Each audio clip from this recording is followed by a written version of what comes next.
Here at the Level Up Co., Kelly and I truly do believe that an elevated client experience from the very first touch point of that first email all the way through the delivery of your wedding films or those final galleries are all so important. And that's why Kelly and I both have been using and loving VidFlow for the last several years, and we recommend to all of our students and our audience members to use VidFlow as well. Delivery experience truly matters.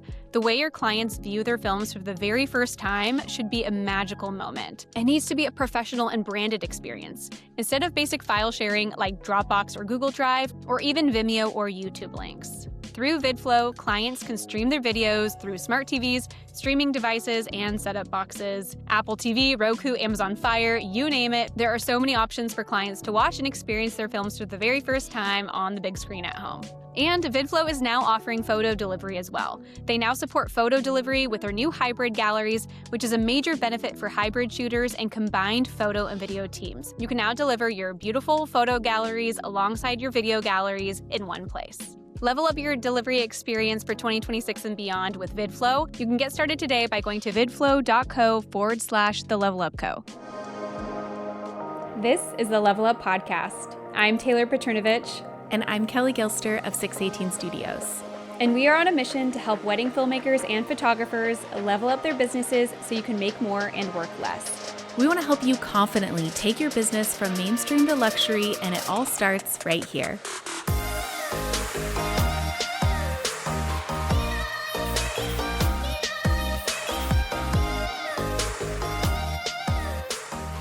Hey friends, and welcome to another episode of the Level Up Podcast. We are here with another episode in this spring series we are doing here in the podcast called Car Chats, where Kelly and I are actually on a road trip.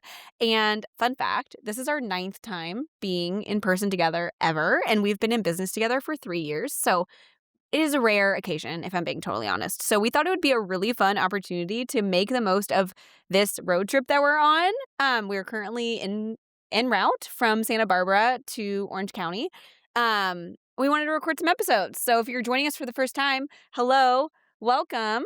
Hi. Wow. That was the longest intro from Taylor ever, and I'm just standing here to give you context. I'm literally standing here just hanging out of the back of my car waiting for my opportunity, and my gas is done. We're outside of a mobile.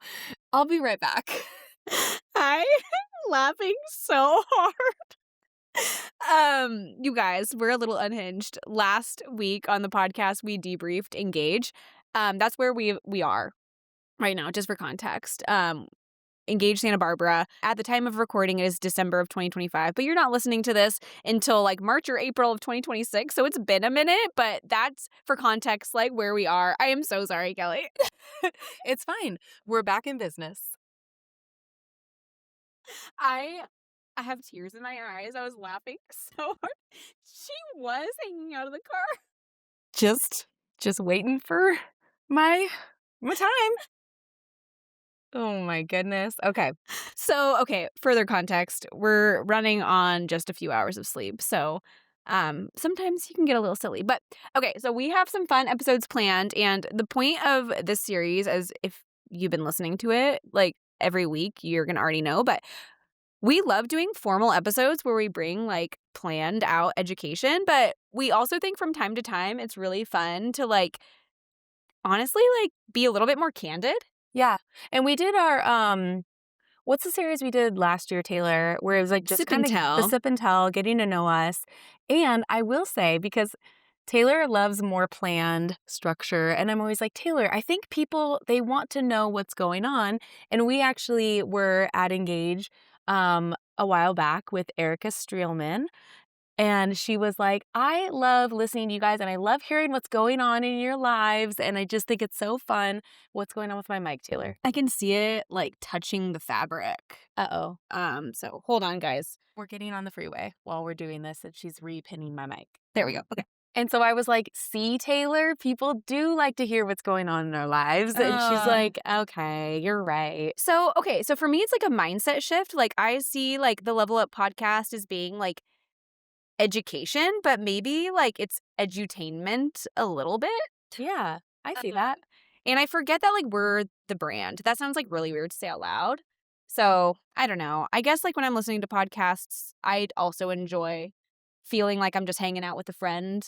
So I get it. Yeah. Okay, what are we talking about this episode?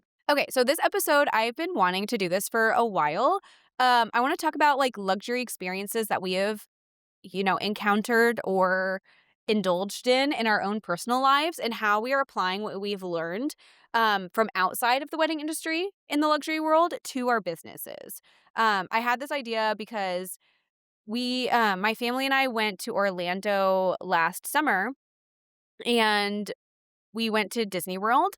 And it wasn't a Disney trip. We just wanted to pop over to Disney for one day. And we didn't want to like have it eat up more than one day of our vacation because we had other things that we wanted to do and see. And so I had known that the VIP experience at Disney was possible. It was a thing. And I had the bright idea of doing that. So to like maximize our day, where we could really do everything. And that is exactly how it worked out. It was amazing. And I feel like there's no bougier way to Disney than a VIP day. And I learned a lot.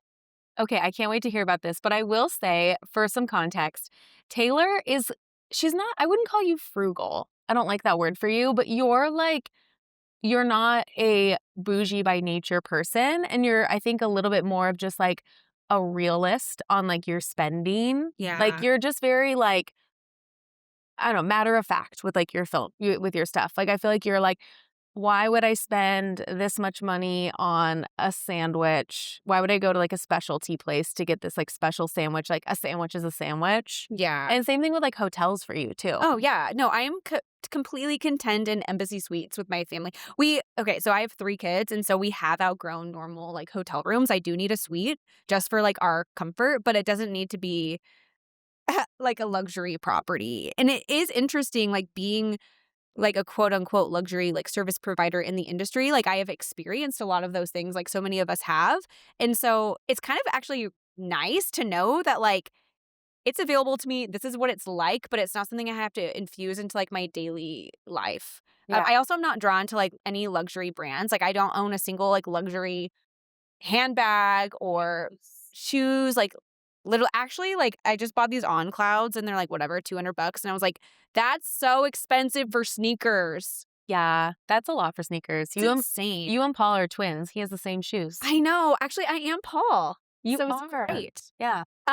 Anyway, so I thought it would be a great idea because sometimes when we're so like stuck in wedding industry mode, it's hard to see the forest through the trees because it feels so normalized. So in my opinion, when you have the chance to experience like a luxury, something that is luxury outside of the wedding industry, it's easier to see like the strategy and like what they're actually implementing and kind of like find a way to infuse that same principle into your own business in the wedding world. So yeah, we did the VIP experience. It was great. So I'm going to start at the time of booking the VIP experience. And this is like very like, okay, so when you buy a normal Disneyland or Disney World ticket, everyone has probably been through this. Like you literally go on the website, add to cart, check out, bing, bang, boom, done. They send you an email and it's easy.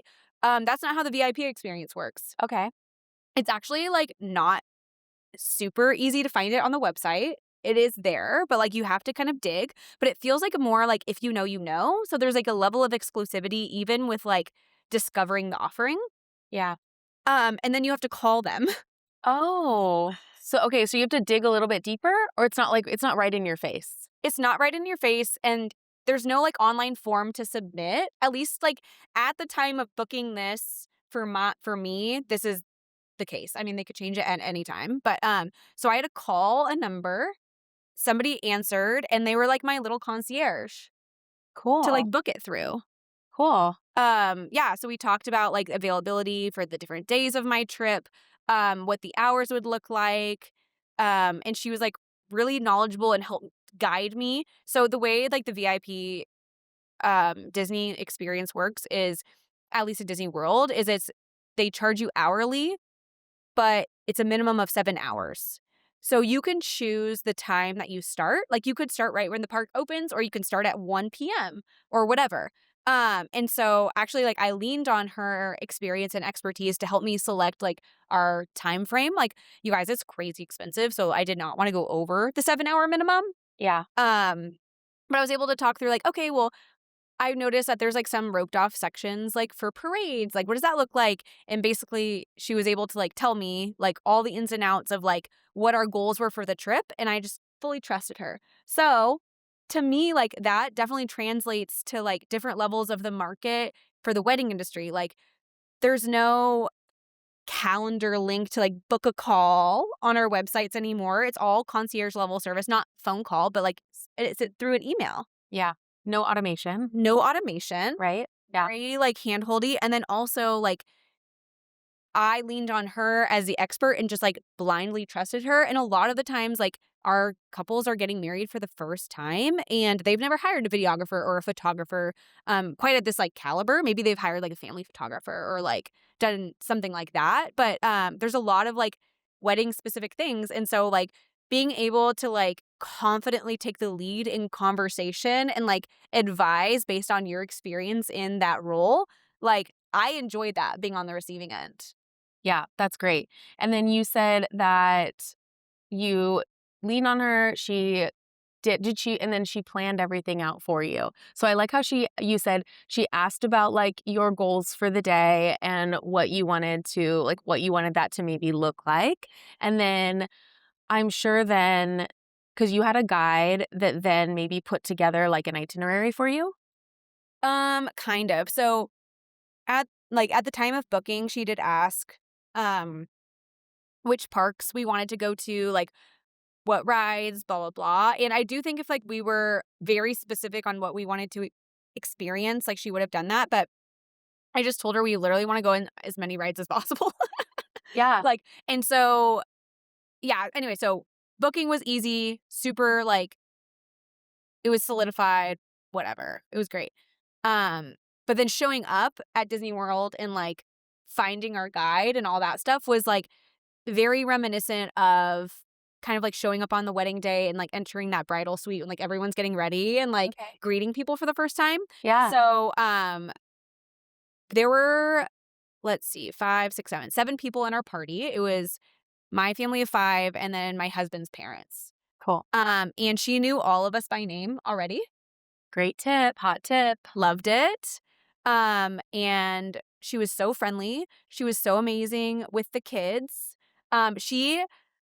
She pushed our stroller. She did not need to do that. So we popped my 3-year-old in the stroller and, like, so that we could, like, kind of feel more free to, like, peruse and, like, mill around, and actually so that she could use the stroller to, like, part the sea of, like, people a little bit. Yeah. She, like, took the stroller and, like, pushed Katie, my youngest, and I really enjoyed not feeling like it was up to me to, like, take the lead and she would just facilitate. Like, she fully took the lead the whole time. I don't know, like, to me, maybe I'm, like, seeing that as, like, posing instead of being, like, where do you wanna take family photos? It's like, no, family photos are happening here because the light is, like, really beautiful here and, like, Yep. whatever. Yep.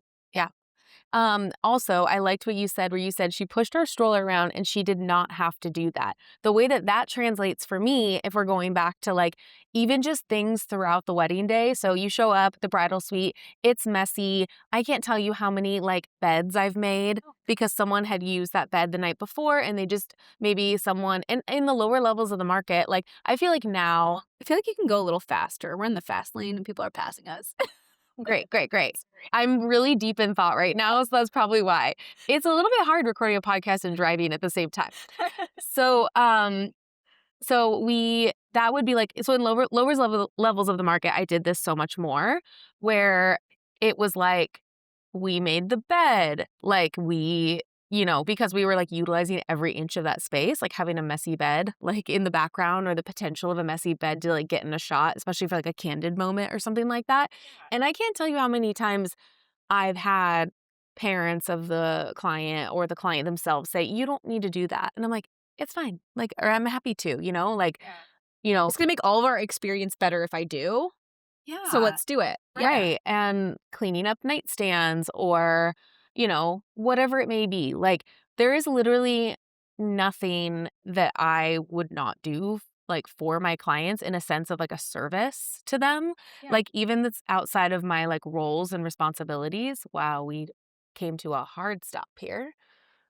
Ugh, this traffic is not fun. No. Just hit like a little pocket of traffic coming into LA, of course. Of course. Of course. And then another thing, actually, like above and beyond. So, and I was a little uncomfortable at first, but then I like really embraced it. Is obviously when you have kids of different ages and different heights, they can go on different rides or cannot go on different rides.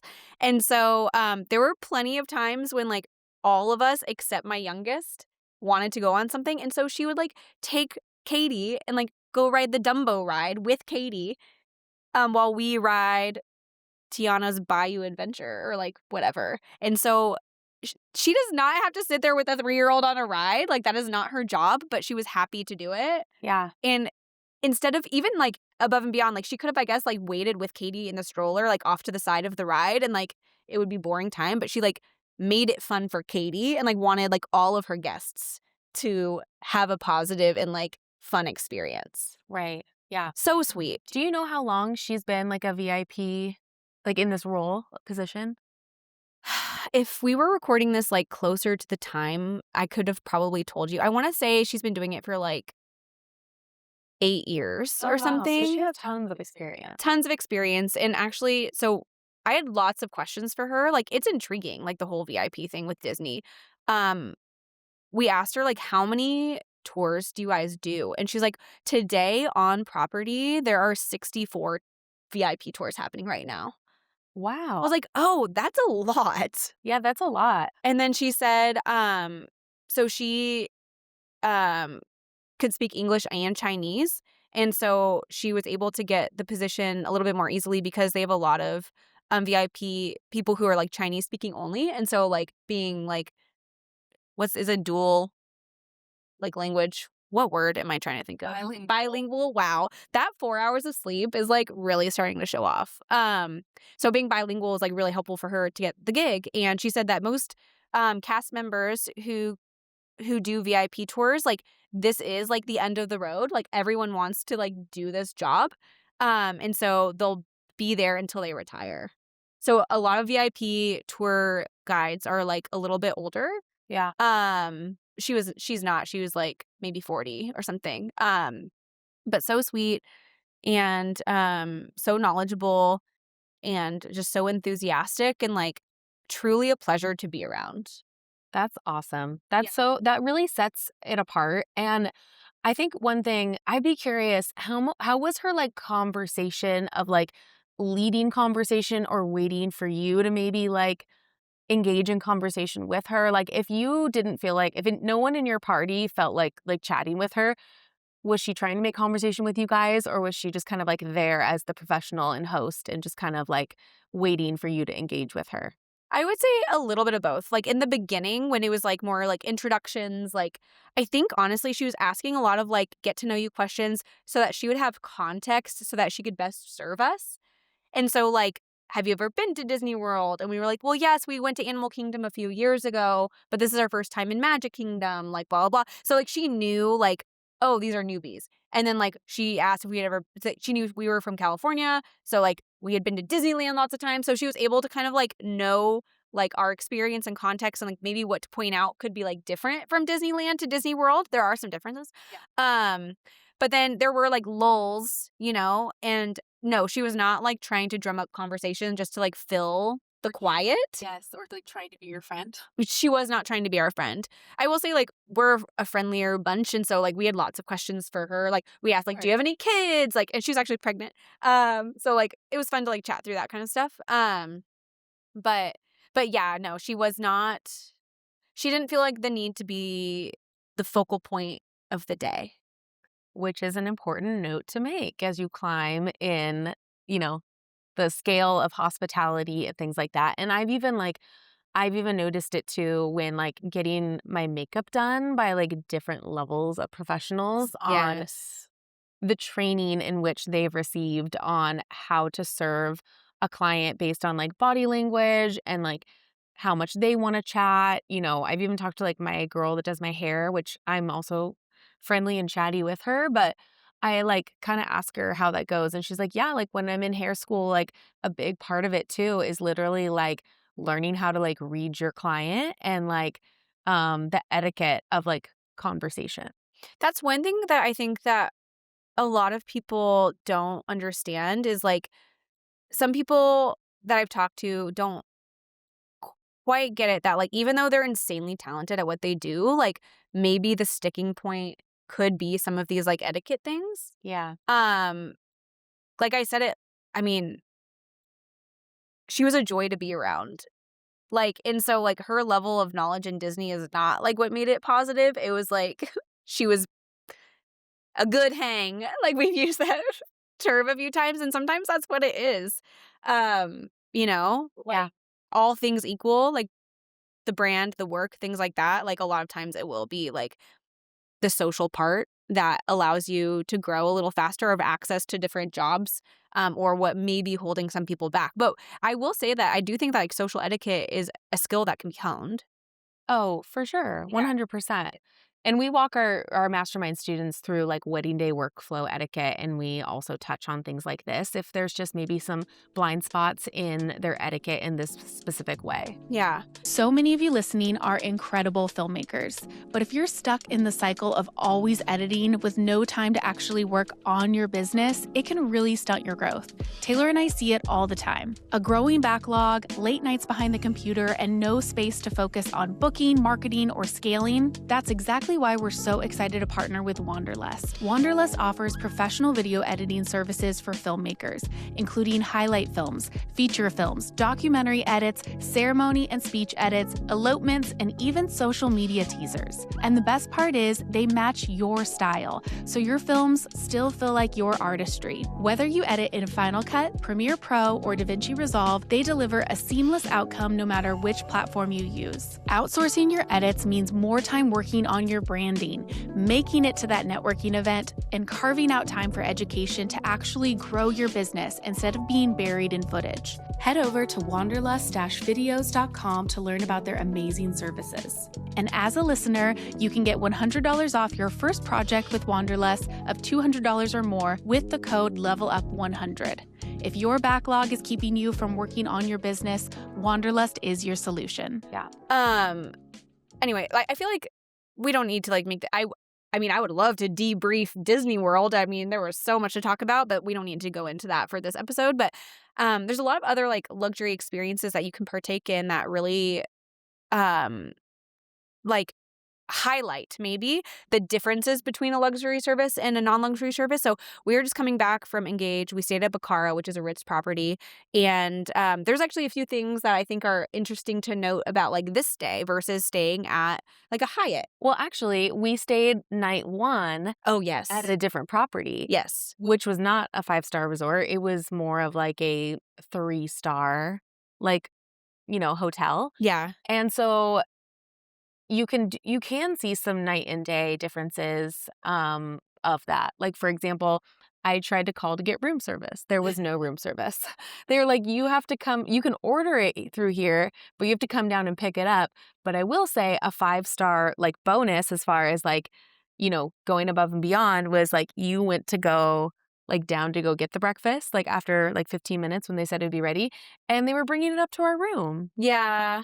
Which was kind of really like nice. counters the point we're trying to make. I but know. that I'm is sorry. I'm true. sorry. No, it's okay.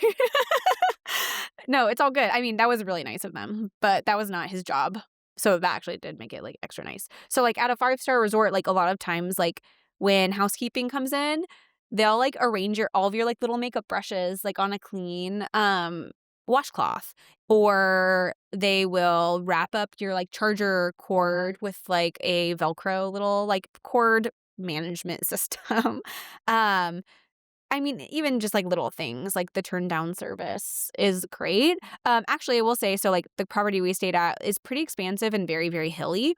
And so there's like golf carts zipping around. I'm sure we've all worked at properties like where that's how it is like on the wedding day.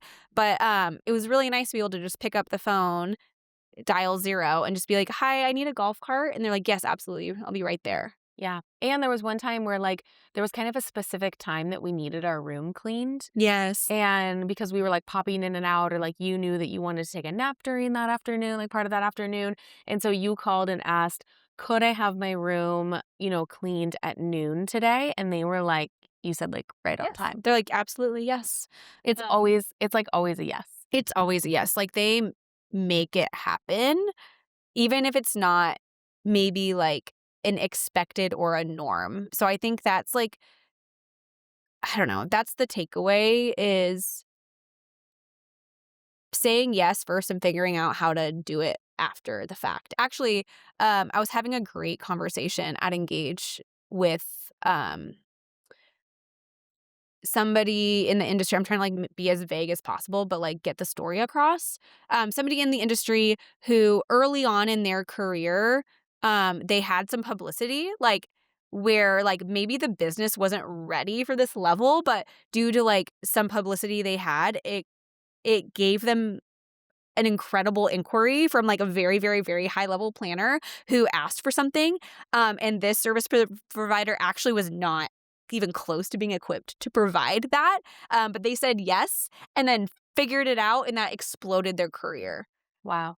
So like I mean that's kind of my nature. Like I'm a build the parachute on the way down kind of person. And I know like we've used that phrase on the podcast a lot. So I would actually like definitely recommend people like maybe leaving your perfectionism like at home like for a minute. Like you don't have to have everything so buttoned up and tightened up when you say yes. You can like figure it out and understand that the weeks or months leading up to that job, like that's plenty of time to like make it happen. I've totally done this. So like I just started implementing Super 8 this year, and like just in the last year in 2025 at the time this is going live. And but I did have in 2019, I had an inquiry from a planner who I had worked with twice prior. And she was like, my bride would love Super 8. Is this something that you could do? And I said yes, because it was a year away. And I'm like, okay, in the matter of a year, I can acquire a Super 8 camera, learn the ins and outs of it, and I will be ready to go like by the time of this bride's wedding. That was 2019. So guess what? 2020, that wedding didn't end up like happening. And then actually, as it turns out, we weren't available on the date that they had to pivot to in 2021. So I didn't end up having to do it. But like I said yes to it with the potential of like, I'm going to make this happen. And I believe that happened like one more time. And I said yes. And actually last year I did, a one-on-one with a mastermind student, and she was like, I'm getting a lot of requests for film. Should I do that? And I'm like, does that like inspire you like as an artist, or are you just kind of like feeling, and I wouldn't say like yes to everything in a way of like if someone was like, actually that's not true, I probably would say it. The only thing I haven't said yes to in my career is same-day edits. So, but I've said yes to like pretty much everything else. Like I don't offer like long form documentary edits. But if I've had 2 clients in the last year or so be like, can I do, instead of raw footage, can you like basically like take all of the raw footage and like make it pretty and on one timeline and make it like a documentary thing? And I'm like, yeah. And I build it into the proposal. Yeah, on request. Yeah, on request. Have you had, I mean, you have more luxury experiences than I do. It's because my husband is kind of bougie. Yeah. Actually, fun fact, I've asked you guys if like you would go camping with us before, and you're like, absolutely not. Have you seen those TikToks that's like me I'm not an outdoor friend, like I'm a fine dining friend, or like when you take your fine dining friend to the whatever. Yeah. I have. Paul is such a type A king, and I've camped with him a few times. He crushes it. He's so organized and prepared and all the things, but he just doesn't like it. Yeah, that's fair. He just doesn't like it. He wants to stay in like a nice hotel. He's an inside cat. He's an inside cat. It's fine. He wants to be by the fireplace on a warm, cozy blanket. Yeah. That's funny. Yeah. If we want to just stay like maybe on the hotel situation, we had the opportunity to do a trip a few years ago to New York City. And we stayed at the Carlisle. Actually, okay, I'll back up. We stayed at 2 separate hotels on that trip. Oh, this is a great story. Yes. And so we stayed at like more of a 4-star, which was still really nice and recommended by a friend, but it just wasn't at the caliber that the Carlisle was. Like, Carlisle is iconic. And so we stayed at the first one, and the check-in process is very automated. You don't even talk to like a human. It's like a check-in through like a kiosk. Oh, Like, it's also like, I I would think, not like that. yeah, it was weird actually, for me, I don't know. But it was like there was like not even really a formal lobby. You just like walk in, and to the side there's like these little kiosks that like check you in, and then somehow you get a key. I don't even really remember the process, but I just thought it was so strange that there was like no one there to like guide you through the process. Now, on the contrary, at the like days leading up to the Carlisle, I was getting like personalized text messages, um, being like, "We are so excited to welcome you for your stay. Can you let us know like what's your like go-to like beverage like for the morning? What's your go-to beverage in the afternoon and the evening? And like what snacks, like what are your favorite snacks? Like each of you guys, like they literally like built this all out to be like, they included everything in the room that we could like possibly want, right? And they just had it waiting for you? And they just had it waiting for us. That's so nice. Actually, they did the same thing when we took a trip to Scottsdale last year. We stayed at the it was a Fairmont property, so another 5-star, and we brought our kids, and they did the exact same thing. So I think this is just important to note that like the way that people operate in the level of hospitality is a through line at that level. So if like you're across the board and you're staying at these nice hotels, like they all adopt each other's systems and processes to make it a through line experience, because that clientele is bopping around to all of their hotels and they want to be sure that they are providing that same level of service. Yeah, they have to be competitive. Yes. So they were asking us like, you're traveling with your kids. What do your kids need? What's your favorite drink to have? And we were like, it was like, my son loves Sprite. My daughter loves lemonade. And like, they had Sprite and lemonade like stocked in the fridge for them and like ready with like the snacks that they love and things like that. Yeah, so you said like they pay attention to their competitors, the other hotel chains and brands, and they want to make sure that they are at the same caliber so that their clientele, like they're seeing a through line in the experience. To me, that's like a big part of our mission with Level Up is like the community aspect and having us all like talk and like the transparency and like some of like how we're running our businesses and things like that. Um, so I think that, have you ever like encountered somebody in the industry who like is so lone wolfing it? Like they don't know anybody. They've never like listened to a podcast or watched a YouTube like video, and like the way they're operating their business kind of feels like very antiquated. Like this probably was the standard 15 years ago, but I can tell like maybe you haven't like put a lot of like time or attention into like keeping up with the times. So I feel like that's where like things like podcasts or like education or even just like chatting with friends and having community like really does help you stay competitive. Absolutely. For sure. Yeah. So leading up to the Carlisle, right? They are making sure that they're prepared for us. They're doing, they're not bogging me down with a ton of questions, but they want to be sure that we're comfortable and that they're prepared to provide an exceptional experience. Ooh, wait, can I ask how they gathered this information from you? They were literally just personalized. It was a personalized text. It was a text. Okay, so it was not a questionnaire. It may have been a questionnaire in the very beginning of like why you're coming in, like what's the reason for your stay, like what are some things that you're interested in like maybe doing. Like so like, My gosh, if I'm being honest, if I were staying and I got that questionnaire, I would not fill it out. I feel like I would ignore it. I think maybe we just said like we're coming into town, like, it's just my husband and I. I don't even remember what I did. If I filled it out or not. But then we get there. They know our names. they are like, they're prepared. It's not like, what's the reason for your stay? Like that type of thing. It's like, we're so happy to have you in. How was your trip from California? Like, so then maybe I did fill out the form because I do remember them having all of those details like for us. And they were like, you know, welcome, like, let us show you around. Like, this is where our lobby is. So, like, you'll get like pretty much like a guided tour. And then they always walk you like to your room and like show you the room and like the amenities within the room and all of this. And then also, like, things are like very complimentary. So, like, alcohol and stuff like that, you do have to pay for, but like the waters are complimentary. Like, Very the different from snacks- staying at a Best Western where it's $7 if you crack open that water bottle. right? And so I think that's also something to kind of note is like our prices, like Taylor and I, our averages are like in the 17K range.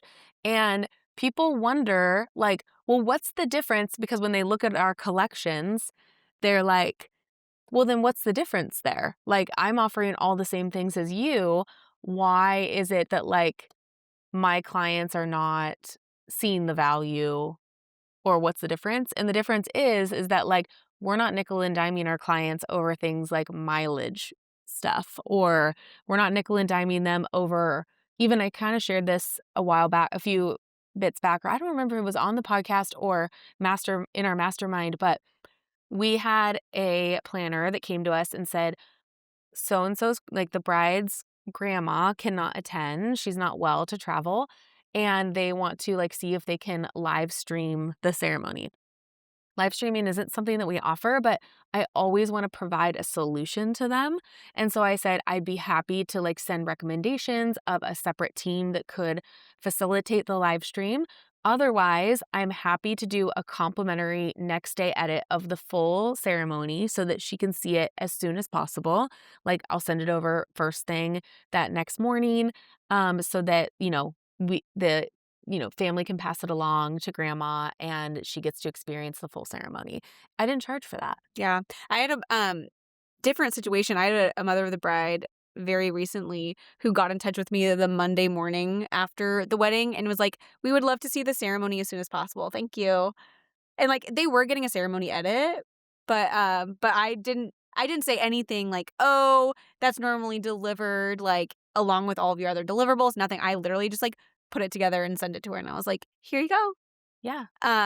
So yeah, I mean, I'm trying to think too, like if there's like an unforeseen expense with even like maybe valet wasn't comped or something like through their event. Like there's been times where like you have to pay for your own valet and stuff for me at events. Especially like if they're getting ready at a hotel and like I have to valet and then we're moving for a ceremony. Like I'm not billing them for valet, even though technically in my contract it says that like unforeseen expenses related to the event like will be billed. I just don't. We took a quick pause because Taylor had a little bit of a situation. She's still getting her water set up. But she kept telling me to restart the podcast episode, being like, you could start. And I'm like, well, there's no context that like you. This is the sound of me shaking some like liquid IV in water. There we go. She's coming back to life. That smells really good. What flavor is that? It's really good. It's actually an Element, like LMNT. And it's the watermelon salt one. Nice. If I had an extra water bottle, I would give you one. Do you have any water in here? Oh, actually, I do right down here. Where's the lid? I'll shake it up for you. There you go. So you don't crash now us. Taylor is shaking up my own little liquid IV. This is what Kelly sounds like. Wow. This is grade A entertainment. Wow, you guys. If you give us like a bad review on the podcast over this, like I would not even put it like, I wouldn't even take it personally. I wouldn't blame you. I wouldn't blame you. Okay, so anyway, so just 5-star experiences, not nickel and diming the clients, being like a leader and showing up as the professional. We tell our students that all the time, that we're not leaving it up to the clients to have to make all of these decisions, from the way of, scheduling out their own consultation through the booking process, through a Calendly link, or I'm sure we'll get lots of questions about that in the DMs. But it truly is such a manual white glove approach through and through, from the booking process to the pre-wedding, like gathering of any information needed, and even after the fact on delivery. So I just think that it is so nice to be able to have little bits of luxury experiences in your life, just to be able to see like, okay, because we do operate in the service and hospitality industry, like I really do believe that. It's so nice to be able to see how different industries implement hospitality in a specific way, either through that booking process on the wedding, or not wedding day, but on the day of that experience. What is it that looks like? What's some of the vocabulary that they're using and phrasing and all those things. It's so, so helpful. And I've implemented throughout. I'm actually like so obsessed. It doesn't sound like it because I'm operating off 4 hours of sleep, but I actually am so obsessed with just client experience as a whole. Like Paul and I will go to like whatever random hotel that like we're going to, and I love to like look around the lobby and be like, okay, if I was coming in as a consult, like as someone who was like consulting them, and let's say that they had big goals to become like an established, well-known, like iconic hotel, like this is what I would recommend to them for that lobby. Like we'll have an interaction with maybe this person at the front desk and saying things like we'll walk away from it and being like, oh my gosh, like I would have used this phrase instead of this phrase, or like instead of like have a good time, like hope you enjoy your stay, or all those things. I mean, some of it is in like the little details, and it all adds up too. Like it's not just like one little thing that's going to make you or break you. It's absolutely like the culmination. And at the end of the day, it all comes down to kind of the concept of people don't remember what you say, they remember how you made them feel. And we want our clients to feel very valued. The worst thing is for them to just feel like another date on your calendar. Yeah. Like just one more. That's not what we want them to feel. So yeah, we hope that you guys found this helpful. And we would love to encourage you guys, if you're in a season or in a place where you can swing being on the consumer end of a luxury experience, whether it's big or small. Maybe it looks like going to like the nicer restaurant in your town instead of like the Applebee's, like one evening, or even just like walking into, like if you have a mall that has high-end stores like Prada or Chanel, like literally just walk in and browse and like interact with the staff who works there, because they've all been trained. Like, so like whether you have money to invest in it or not, like you have the ability to like be a part of a luxury experience. You know what I mean? Yeah. So highly encourage it, especially if you're aiming for the luxury level yourself. I think it'd be like great, what we call it, like market research. Sorry, this guy totally cut me off and I'm so annoyed. We're really getting into LA right now, which is not my most favorite part of the drive. Anyways, so here we are. I think, is this going to be, we have one more? Yeah, I think we could probably do one more in this series before we get to the airport. All right, guys, we'll see you next week. Thank you for joining us in today's conversation. Please help us reach more filmmakers and photographers like you by taking a screenshot and sharing it to social media. And don't forget to tag us at The Level Up Co. And join us again next week, same time, same place, as we continue to level up the industry together.